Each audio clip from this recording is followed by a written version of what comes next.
We don't really expect you to identify whether it's the right or left. We just expect you to identify it. So vertebral, basilar, naputol siya ha, naputol. Okay? Then its terminal branches is your posterior cerebral, naputol talaga eh.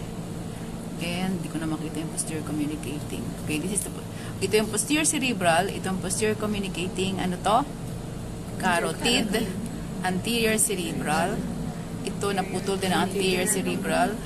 Anterior communicating, anterior cerebral, internal carotid, naputol ang itong posterior communicating with your posterior cerebral artery. Okay?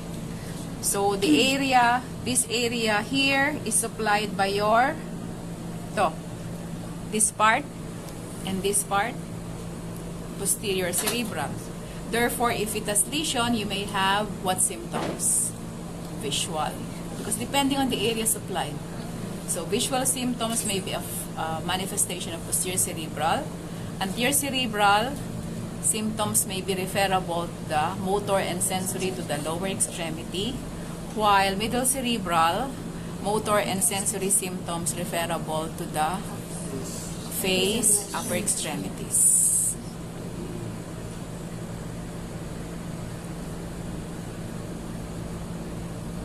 And of course, if it is the left middle cerebral, speech is affected. Okay?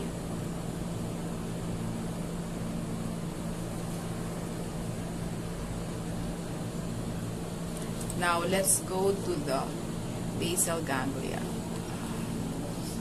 This is a longitudinal section of the brain. Sabihin, ganyan. And here you can see, so di ba nakita nyo talaga ano siya? Outer cortex, inner, gray matter, outer, white matter, inner. But buried in the white matter would be your basal ganglia.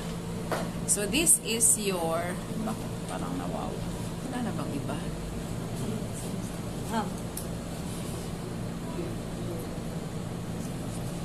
Kasi parang naputol.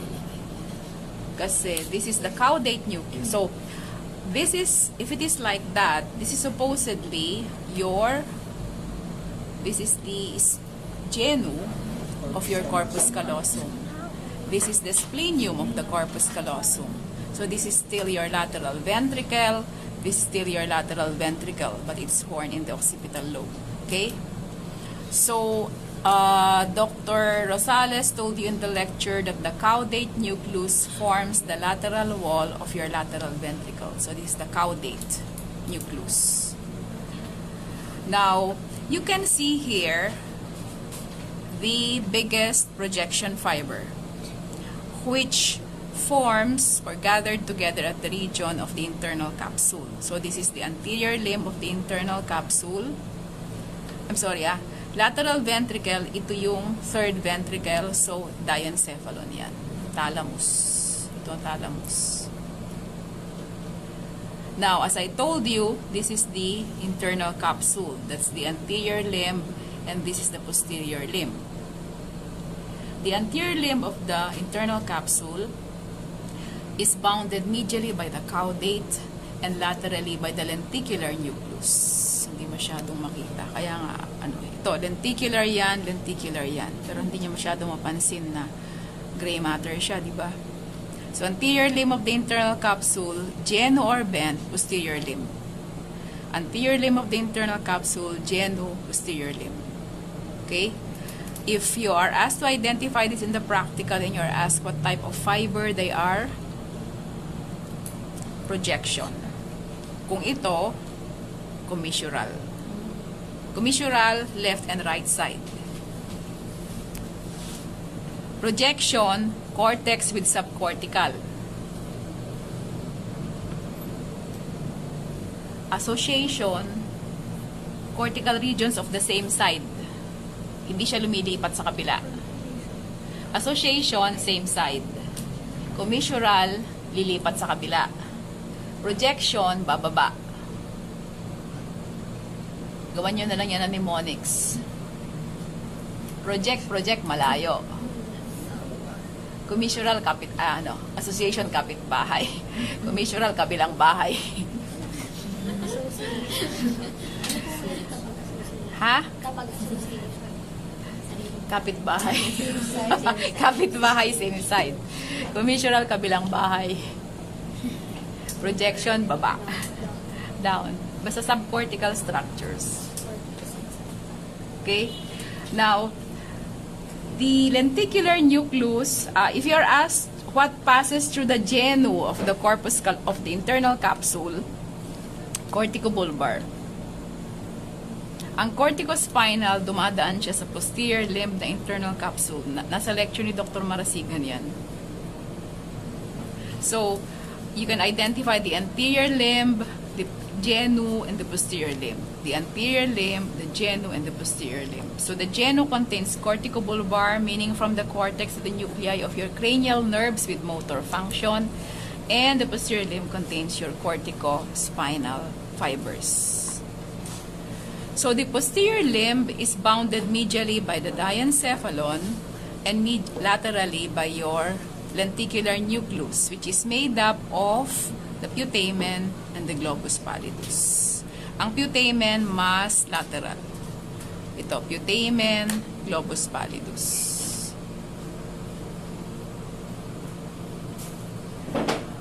Okay, may nakikita ba kayo dyan na puti, tapos gray, tapos puti?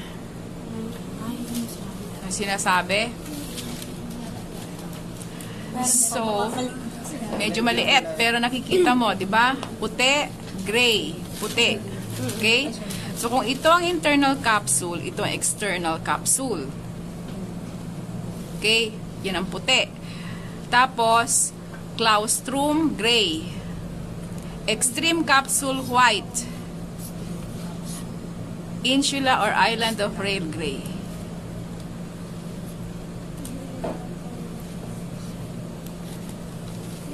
Sobrang nipis lang na yun. Ito, claustrum. So, internal capsule. Tapos, gray itong area ng putamen, di ba? Tapos, white, external. Claustrum, gray. White, extreme. Gray na naman, insula or island of Rye.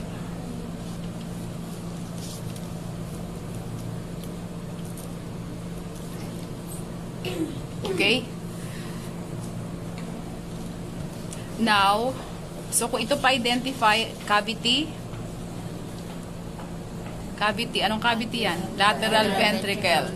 Its wall is made up of its lateral wall is made of the caudate. Okay? Pag pina-identify ito, cavity, third ventricle, bounded laterally by the thalamus. Naghahalo na naman ang mga ano nyo. Thalamus. Okay? Tapos, okay, last, sinuses. Ang pangit naman ito. Okay. Parang talagang siya swimming cup.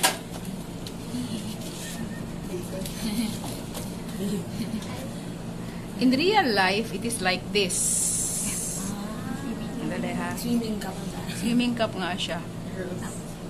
Okay? So, nakaganyan siya.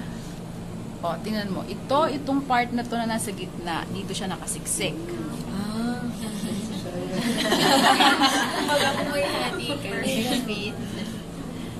At importante talaga para kung merong trauma, hindi masyadong okay? And then, tingnan nyo ito. Sa side na to. Itong parang tent-like structure, dapat nandyan siya talaga sa pagitan. Yan. Baka hindi sa kanya yan, dahil hindi. Hindi ko alam pakitanong mo sa kanya. Baka biglang sagutin ka. So, yan ang tentorium cerebelli. Location ng tentorium cerebelli. Ito ang tentorium cerebelli. So, itong pinapakita ko sa inyo, it's all meninges. Okay? Cerebral dura. Actually, it's just the dura mater. Because, this is your arachnoid. Kita mo yung white na yan na does not dip but go over. Yan ang arachnoid. Ang tia, hindi mo makikita, nakadikit siya sa brain. So, therefore, itong ilalim na ito, subarachnoid space yan. Diyan nagsisirculate ang CSF. Okay? Now, sinabi natin, we said, the circulation of the cerebrospinal